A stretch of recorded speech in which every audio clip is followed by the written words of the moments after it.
Black boy suffers humiliation at school because of his skin color, but when they reveal who his father is, everyone is completely surprised. Ethan was sitting at his desk in the elite school in Chicago, his attention fixed on the blank sheet in front of him. The morning sun filtered through the windows, illuminating his face and the art supplies he had brought with him. At just 12 years old, he was a promising talent, but in that environment, his skin color made him an easy target. He took a deep breath, trying to ignore the voices around him. Look at the second-rate artist. Ryan, the most popular kid in school, hurled his taunt, accompanied by the laughter of his friends. Ethan felt his face heat up. He didn't want to draw attention, but Ryan always seemed to enjoy at his expense.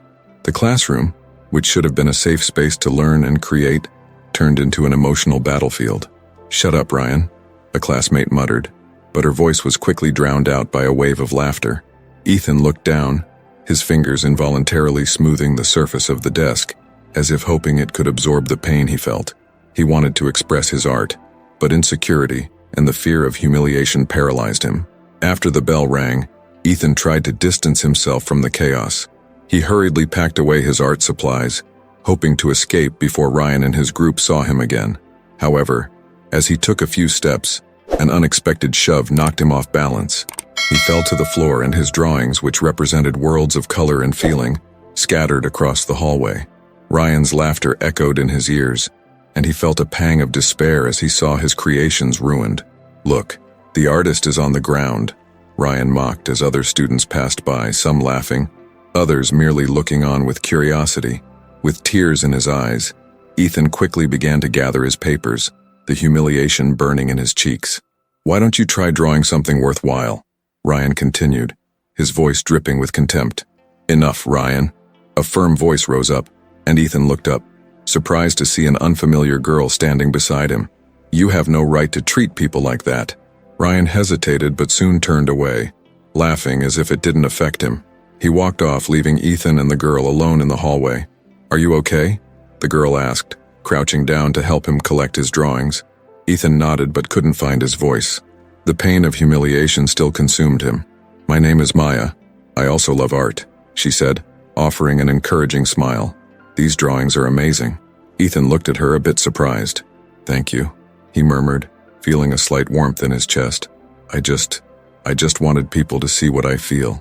"I understand," Maya replied, placing a comforting hand on his shoulder. "If you want, we can meet after school. There's an art group that gets together to share and create. It would be great to have someone like you there." Ethan hesitated, but the idea of connecting with someone who understood his passion intrigued him. He glanced at his damaged drawings, feeling a small spark of hope.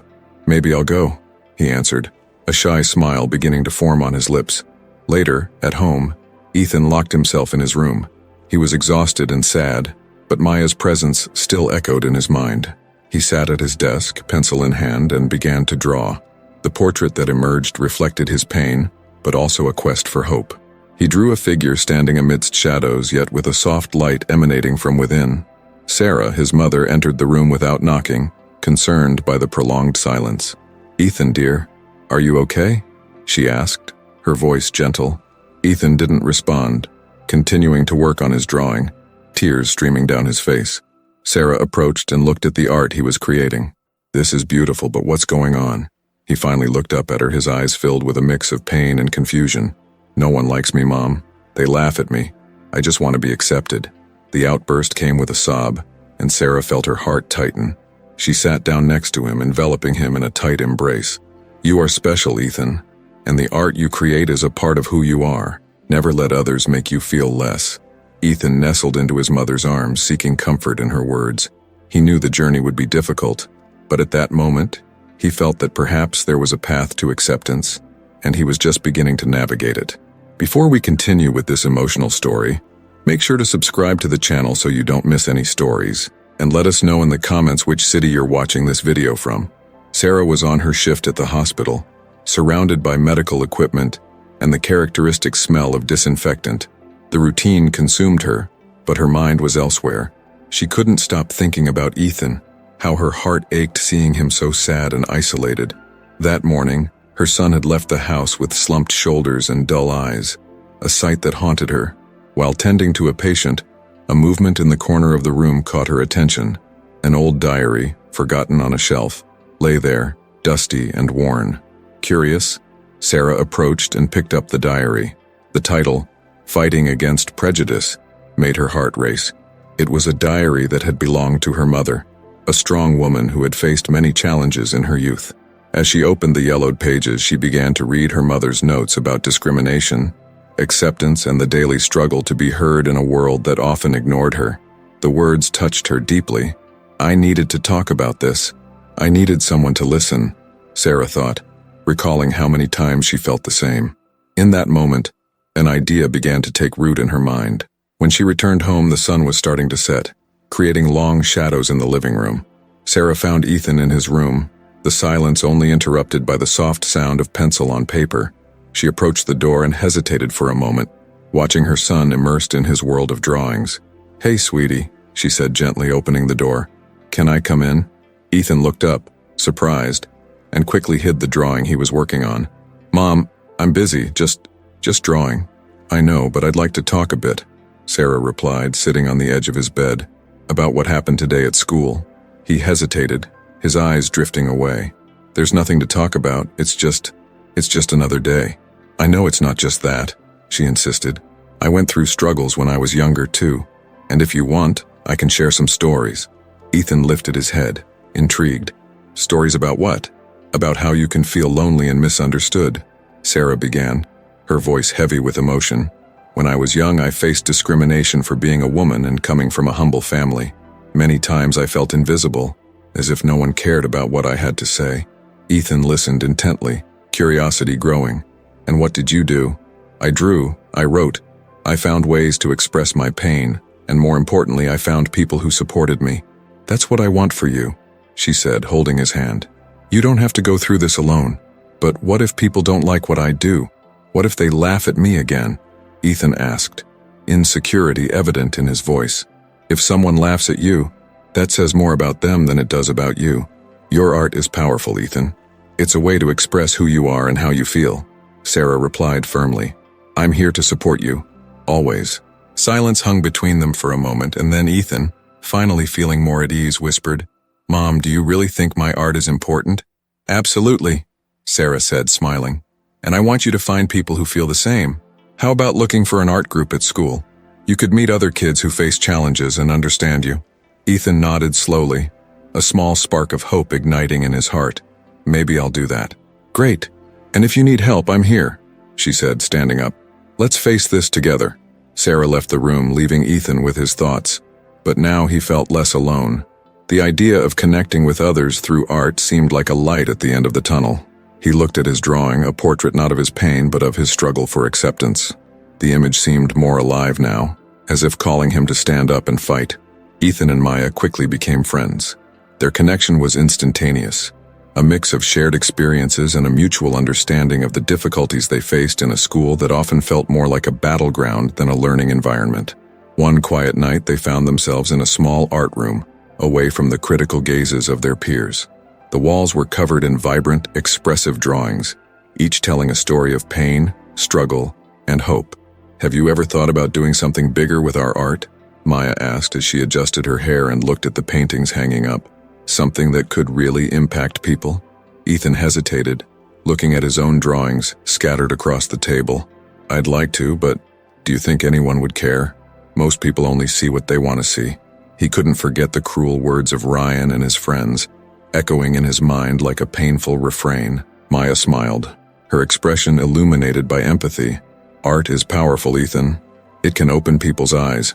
We can use our experiences to create something that truly makes a difference. Why don't we think about an exhibition? Something that addresses racism and acceptance. That way we can talk about how we feel. An exhibition? Ethan repeated, his eyes shining with the idea. Do you think people would come? Of course. And if they don't, we'll still be expressing our truths. That's what really Maya picked up one of Ethan's drawings, a dark portrait that captured his pain. Look at this. You captured the essence of what it means to be marginalized. This is your voice. Let's use it. In the days that followed, the idea of the exhibition began to take shape. Ethan and Maya teamed up with other students who also felt the pressure of prejudice and exclusion. They gathered in a small room every Wednesday night, where the walls became a refuge for creativity and expression. The clandestine group of artists began to grow, attracting other young people who longed for a safe space to share their experiences. "Let's do this. The exhibition will be next month. We need a striking name," Ethan said, his hands trembling with excitement as he sketched a poster. "How about Colors of Resistance?" "I love it," Maya exclaimed, her eyes shining with enthusiasm. "Let's make posters and spread the word around the school. We need everyone to know it's happening."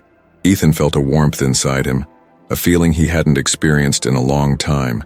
He was finally finding a purpose, a way to transform his pain into something beautiful and meaningful. He stood up and began working on a centerpiece for the exhibition, something that represented his struggle and identity. The nights turned into hours of intense work and idea exchange. As the paints and pencils mingled in his hands, Ethan felt that each stroke brought more clarity to his truth. He wanted his art to speak for itself, for people to see not just the color of his skin, but what lay behind it, his hopes, his struggles, and above all, his resilience. "Ethan, are you sure you want to show all of this?" Maya remarked one night, watching as he added layers of color to a painting. "Are you certain you want to put everything out there?" "Yes," he replied without hesitation. "This is who I am. If someone doesn't like it, so be it. I can't hide anymore." Maya nodded, admiring his determination. "That's right. Art is freedom, and we have to be free to be who we are." With each passing day, the group grew stronger, more united. They supported each other, shared laughter and tears, and most importantly, stood together in the fight against the prejudice they faced daily. The anticipation for the exhibition grew, and Ethan felt that he could finally show the world who he really was. The conference room was imposing, with dark wooden walls and a large oval table in the center, surrounded by leather chairs. James sat at the head, his serious expression reflecting the pressure of the corporate environment he was in. The other businessmen looked at him expectantly, waiting for him to speak about the company's new projects. However, in his mind, the image of Ethan, his son, was the only thing that mattered. During the meeting, one of James's colleagues, a man named Charles, raised the issue of the recent bullying incident that had affected Ethan's school. "James, do you really think your son should be the focus of our marketing strategy? This kind of controversy could tarnish our image," Charles said, adjusting his glasses on his nose. James took a deep breath, feeling the anger rise within him. "My son is a victim, Charles. What happened to him isn't a marketing issue. It's a matter of morality and ethics. He needs support, not distance. I can't just ignore this," he replied, his voice firm but tinged with vulnerability. "You need to distance yourself from any controversy, James. Think about what this could mean for the company," another colleague insisted, as James struggled to contain his frustration. He was there to discuss business, but his mind was far away in Chicago, where Ethan was facing one of the hardest moments of his life. After the meeting, James decided it was time to take action. He needed to be present in Ethan's life, not just as a father, but as an advocate. With a heavy heart, he picked up the phone and called the school. "Hi, this is James, Ethan's dad. I'd like to schedule a visit. I need to talk to him and understand better what's going on." His voice sounded determined, but uncertainty lingered. The next day, James arrived at the school nervous.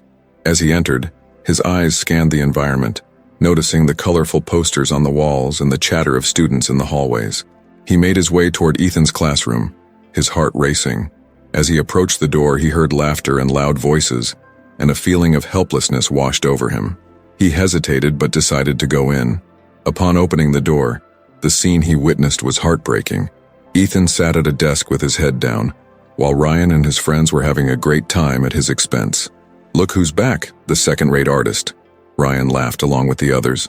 James's anger boiled, but he took a deep breath and reminded himself that he needed to act wisely. "Ethan!" James called, his voice strong and clear. The boy lifted his head, and upon seeing his father, his eyes lit up for a moment, only to dim again as he registered the situation. "Can we talk for a moment?" James asked, trying to keep calm. "Sure, Dad," Ethan replied, rising slowly as the laughter faded into an awkward silence. James led Ethan to a more secluded corner of the room, away from curious glances. "I saw what happened. This isn't right, son. No one should have to go through this," James said, his tone now softer. "I want you to know that I'm here for you. I want to help." Ethan looked at the floor, fighting back tears. "You don't understand, Dad. No one respects me here. I just want to draw, but they only see the color of my skin." James felt the weight of his son's words. He crouched down to meet Ethan's gaze and said, "I know things seem tough right now, but together we can change this. Let's find a way to deal with it. I promise I will be more present from now on." In that moment, James realized he couldn't change the past, but he had the chance to build a better future alongside Ethan. The boy looked at his father, seeking comfort and hope in his words. "Thank you, Dad," Ethan said, his voice trembling but filled with gratitude. As they talked, James couldn't help but feel a mix of pride and pain. He had failed to be there for Ethan, but he was determined to make it right. The journey would be long, but he was ready to face the challenges ahead. Not just as a businessman, but as a father finally prepared to fight alongside his son. Ryan sat in his room, surrounded by posters of music and sports idols, but his gaze was distant. He held his phone, the screen illuminating a look of confusion on his face. He had spent the entire day thinking about Ethan, the boy he had bullied. The laughter and hurtful comments echoed in his mind, now generating a weight he couldn't ignore. "Why did I do that?" he murmured to himself, as the memory of the last time he saw Ethan replayed in his mind. The boy falling to the ground, his drawings scattered, and the laughter of the students around him. He wasn't just a target. He was an artist, someone who expressed his emotions and pain through art. Ryan ran a hand through his messy hair, trying to shake off the uncomfortable feeling that nestled in his chest. Downstairs, his father, a demanding businessman, was on the phone, his authoritative voice resonating throughout the house. "I can't afford to be seen as weak, Ryan. You need to maintain the image. What others think of us is what matters." The words from his father echoed in his mind like a mantra, and the pressure to be the popular kid became increasingly suffocating. The conversation with his father didn't last long. Once he hung up, Ryan decided to descend. "Dad, can I talk to you for a minute?" he asked hesitantly. "I'm busy, Ryan. Make it quick," his father replied, not looking at him, focused on his emails. "About Ethan, I don't know. I feel like I'm doing something wrong," Ryan confessed, the words escaping his mouth like a breath of air. "Wrong? What do you mean by that? He's a loser. You're mingling with the dregs." His father crossed his arms as if he had just delivered a verdict. Ryan felt a wave of anger. "But he's just a kid. He draws, and that's amazing. I can't just sit here and laugh at him," he said, his voice growing stronger. "You're letting yourself get carried away. Remember who we are. You can't afford to be weak. What others think of you is everything," his father insisted. But Ryan's expression began to shift. What if what they think is wrong? He turned and left the oppressive environment he felt. Closing the door behind him, a storm of emotions flooded his mind. He sat on his bed, head in hands, feeling lost. The image of Ethan, sad and suffering, came to his mind again. He wasn't just an artist. He was a person who felt, who had a rich life, full of experiences. Ryan recalled a drawing he had seen of Ethan, a dark portrait that expressed the pain of bullying. Ethan's art spoke more than any words could convey. "I can't keep going like this," Ryan whispered to himself, rising from the bed. He decided he needed to do something. An impulse was growing inside him, a desire to correct his wrongs.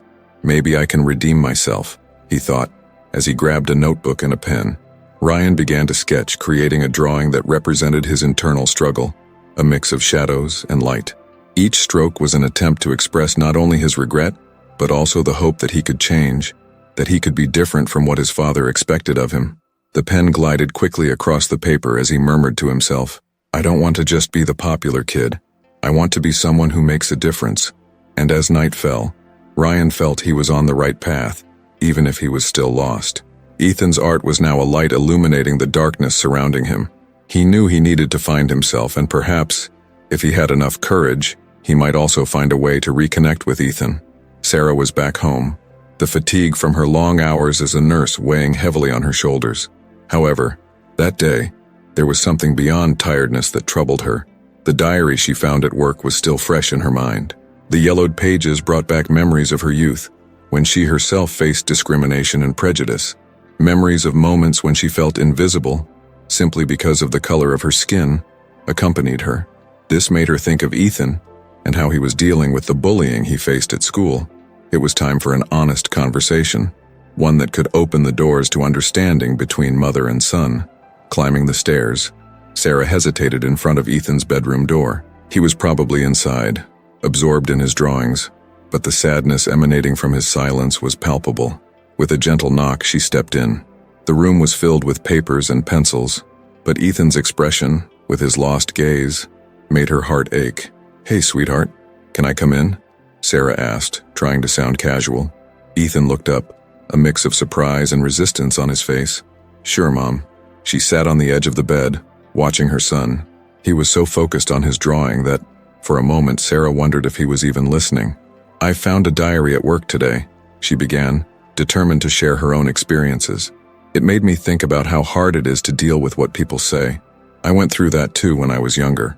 Ethan stopped drawing, looking at his mother with a hint of curiosity. "You were bullied too?" "Yes," Sarah replied, her gaze distant. "At school I wasn't like the others. People laughed at me, called me names. Sometimes I felt so alone." Ethan frowned. "But you managed to get through it, right? You're strong." She smiled at that. "I tried to be strong, but it wasn't easy. I learned that it's important to talk about it, to tell someone how I felt. It helps, and I want you to know that you can always talk to me." He sighed, the weight on his shoulders seeming a little lighter. I don't know how to deal with all of this. It's hard seeing my dad away, and people calling me names."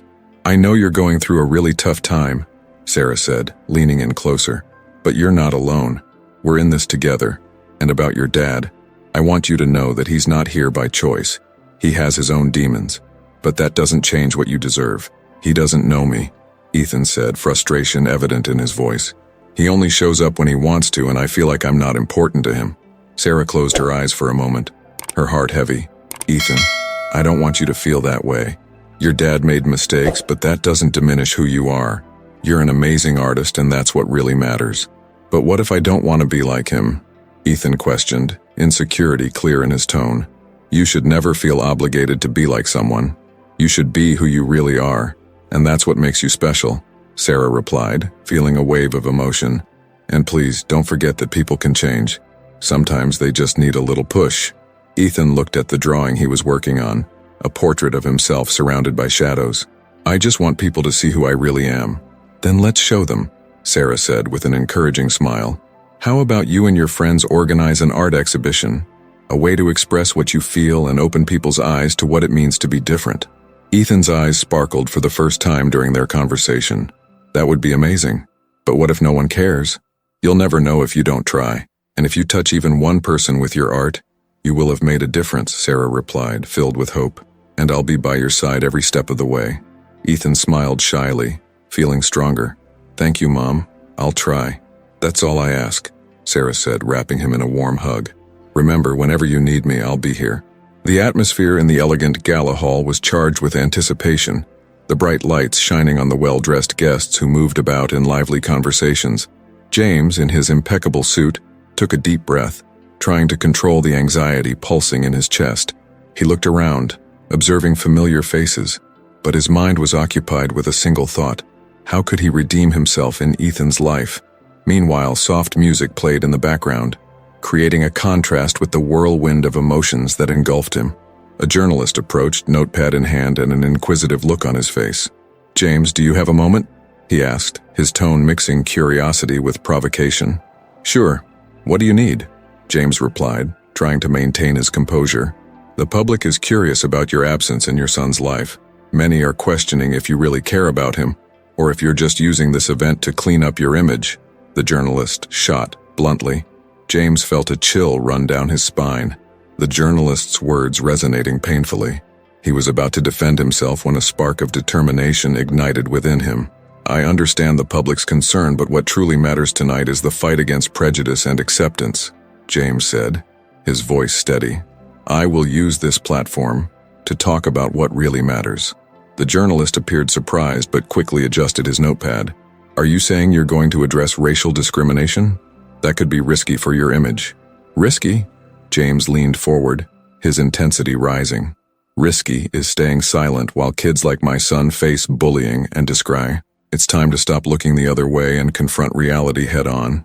The journalist jotted down a quick note, but before he could ask more questions, James walked away, feeling revitalized by his decision. He needed to speak up. He needed to make a difference. As he prepared for his speech, he remembered Ethan and how the boy had closed himself off after the last bullying incident. The desire to be a better father burned within him. Finally, the moment arrived. James stepped onto the stage, the audience's gaze fixed on him.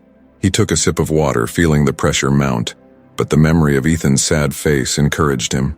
"Good evening, everyone," he began, his voice echoing in the room.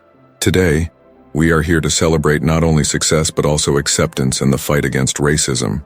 The audience fell silent, each of James's words being absorbed. "I am a father who has failed in many ways, who has not been present when my son needed me the most. But this should not be an isolated story. How many other children are suffering in silence with no one to defend them?" He looked out at the crowd, searching for familiar faces but also seeing strangers who were somehow connected to his message.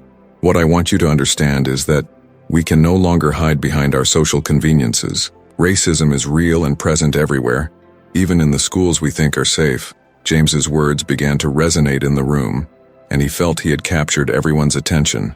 "My son Ethan is a talented artist, but he is also a victim of racial bullying. He needs support, just like all the children facing discrimination. We, as a society, need to come together and ensure that they have a safe space to express themselves and be who they truly are." Hearing this from the audience, Ethan felt a mix of pride and confusion. He watched his father, admiring the courage he was demonstrating, but he still struggled with the pain of the absence he had felt for so long. After the speech, James stepped off the stage, his heart racing. He searched for Ethan in the crowd, and when their eyes met, a wave of emotions crossed the space between them. James walked up to his son, the weight of the conversation they still needed to have hanging in the air. "Ethan," he began, his voice softer now, "I need you to know that I'm here for you. I want to be a better father. You weren't there when I needed you the most."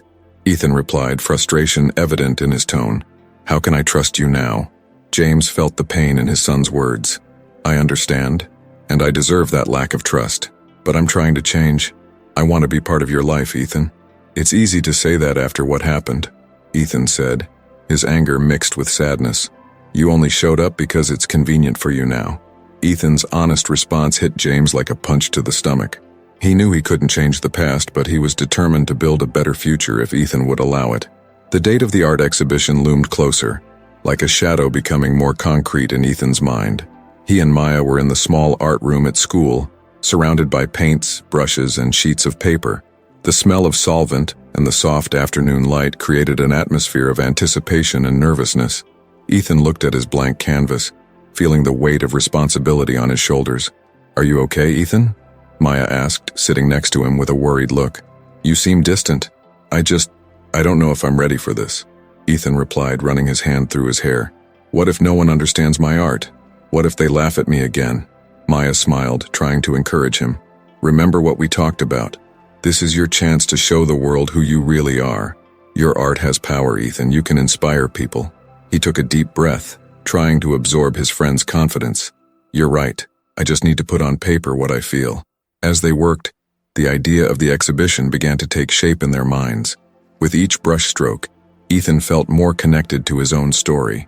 He wanted his work to reflect not only the pain of bullying, but also the strength he had found in his journey. "What if we did something different with the paintings?" Maya suggested, excited. "Instead of just displaying them, we could create a space where people can share their stories too. A mural of voices." "That would be amazing," Ethan exclaimed, his eyes shining with enthusiasm.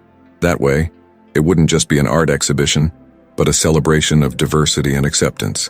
However, as they immersed themselves in art, news about the exhibition began to circulate. To Ethan's surprise, Ryan, the boy who had been his tormentor, was one of the first to hear about the event. At first, he felt compelled to ignore it, but the idea of being part of something so meaningful began to gnaw at his conscience.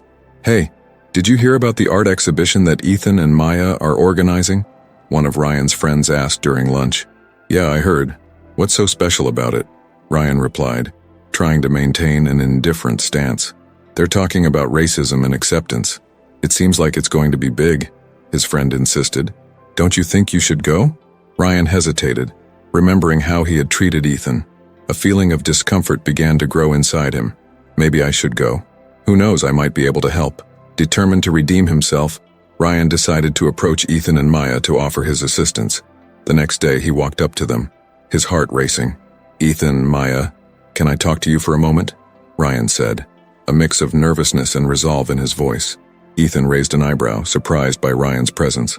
"What do you want?" I know I haven't been the best person. I want to help with the exhibition," Ryan said, looking directly at Ethan, his sincerity evident. "I know this might seem strange, but I really want to do the right thing." Maya exchanged a meaningful glance with Ethan, who still appeared hesitant.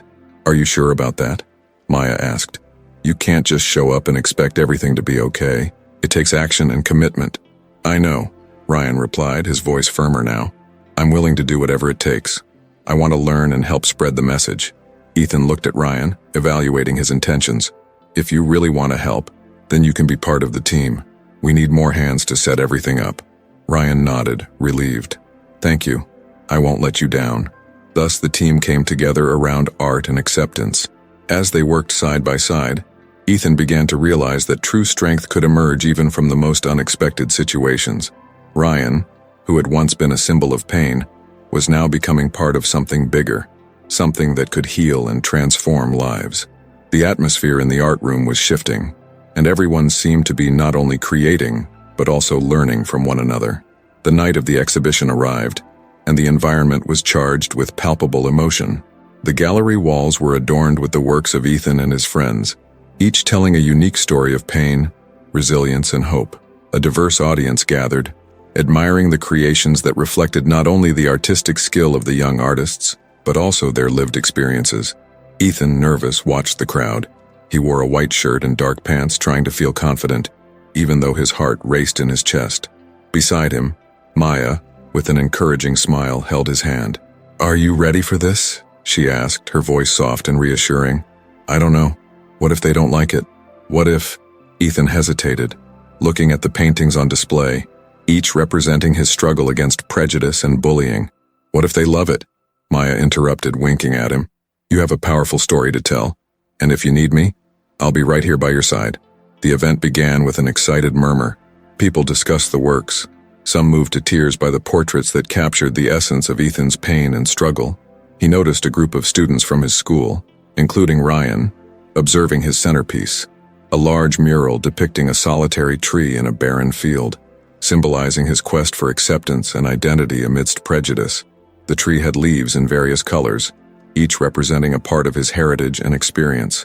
"Look at that," Maya commented, glancing sideways at Ethan.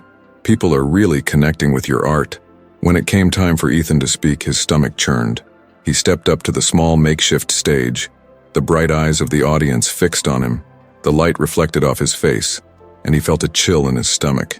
He took a deep breath, trying to find the right words. "Hi, I'm Ethan," he started, his voice a bit shaky. "Art has always been a way for me to express what I feel. When I created this piece, I thought about how often we feel alone and misunderstood." He pointed to the tree in his artwork. "This tree represents my struggle. Even when it seems like everything is against us, we need to find strength within ourselves." The silence in the room was heavy. Everyone seemed to absorb his words. A woman in the audience wiped away a tear rolling down her face. "I've always been afraid of what people thought of me. My skin color, my art, my voice," Ethan continued, gaining confidence with each word. "But I realized I'm not alone. We all have our stories, and it's important to share them." The audience began to applaud, and Ethan felt warmth flood his body. He looked at Maya, who smiled at him with pride. The feeling of validation wrapped around him like a warm hug. "I'm not just an artist," he said, looking at everyone. "I'm a son, a friend, and above all, I'm someone who wishes to be accepted. I hope that by seeing this exhibition, you too will feel inspired to share your stories. Acceptance starts with understanding, and understanding only comes when we're willing to listen." When Ethan finished, the room erupted in applause. He felt light, as if a great weight had been lifted from his shoulders. He was there, in front of everyone, and he had managed to express himself. As the audience dispersed to admire the artworks, Ethan sat in a corner of the gallery, feeling dazed by everything that had happened. He was surrounded by his friends, who congratulated him and commented on the impact his words had on them. "You were amazing, Ethan. You really touched people," Maya said, excited. "I couldn't have done it without you," Ethan replied, still a bit in shock. "You gave me the courage to speak." As the celebration continued, Ethan's gaze met his father James's in the audience, who looked visibly emotional. He realized that true wealth lay in that sincere connection, not in the expectations the world imposed. Acceptance started that night, and seeing his son shine, James knew that new beginnings were possible. The atmosphere of the exhibition was charged with emotion and anticipation. Soft lights illuminated the artworks that adorned the walls, each telling a unique story of struggle. Ethan, nervous and excited at the same time, felt his heart race as he looked at the crowd gathering to appreciate their creations, including his, which represented his journey through bullying and acceptance. He was about to give voice to his experiences, and the pressure was palpable. When it was his turn to speak, Ethan stepped up to the small makeshift stage, holding his sketch with both hands. The murmurs of the audience quieted as he began to speak. "Hello, everyone. My name is Ethan, and this is my art. When I drew this," he pointed to the piece, "I was trying to express the pain I feel when I'm subjected to hurtful comments because of the color of my skin." He took a deep breath, feeling the energy in the room. "But it's also a celebration of my identity and the strength I've found along the way." James's eyes in the audience sparkled as he listened to his son. He felt deep pride not only for Ethan's courage but for the message he was conveying. Ethan's voice echoed, full of emotion, and the audience was completely captivated. "Art has the power to unite people and remind us that we all have a story," Ethan continued. "I hope this exhibition inspires all of us to be more empathetic and to fight against prejudice together." Then, in an unexpected moment, Ryan stood up at the back of the room. The murmurs turned into surprised whispers as all eyes turned toward him. With a serious and determined expression, Ryan walked toward the stage. "Ethan, can I speak?" His voice was firm, but a tremor of vulnerability was present. Ethan, surprised, nodded slowly. Ryan took a deep breath before continuing. I want to apologize. For everything. For all the times I made you feel less than who you are." He hesitated, searching for the right words. "I didn't know how much your experiences were affecting me and, more importantly, how much I was fueling a cycle of pain. What I did was wrong, and I can't change that, but I want to do better." The room fell silent. Ethan felt a mix of emotions, anger, confusion, but also a strange sense of relief. He looked at Ryan, who seemed genuinely remorseful. "Why are you doing this now?" Ethan asked, his voice a bit shaky. "Because I realized that what I did isn't just about you, but about all of us. I don't want to be the person who perpetuates this kind of pain. I want to be better," Ryan replied, his sincerity resonating in the room. Ethan looked out at the crowd, then back at Ryan, and began to realize that true strength lay in vulnerability and the ability to seek redemption. "I accept your apology," Ethan said, his voice now more resolute. "But we need to work together to change this, not just between us, but in our school." A round of applause began to rise from the audience, slowly, as if each person was processing what had just happened. Ethan and Ryan exchanged glances, and a silent understanding passed between them. It was the beginning of a new phase in their lives. At that moment, James and Sarah exchanged looks, both moved by the transformation unfolding before their eyes. Sarah, with tears in her eyes, whispered to James, "He's growing." They're understanding each other. The night continued, and the energy in the room shifted into a feeling of unity. Ethan's artwork and that of his friends were not just expressions of pain, but also of hope and change. Everyone gathered, including James and Sarah, forming a circle around Ethan and Ryan, celebrating the victory of acceptance. "Together we can make a difference," Ethan said, and everyone nodded, feeling that despite the challenges there was a path forward. The exhibition was not just an event but a symbol of resilience and hope, and Ethan's art shone like a beacon of light, promising a better future where everyone could be accepted and respected. We've reached the end of this moving story. If you liked it and want to see more tales like this, don't forget to subscribe to the channel and hit the notification bell. Right now, there's a playlist of videos on your screen. If you want to keep watching these touching stories, just click on it to start. And now, tell us in the comments where you're watching from and leave a like to support our work. Here's a sincere question. Do you agree with what happened in the story? We want to know your opinion. Until the next video.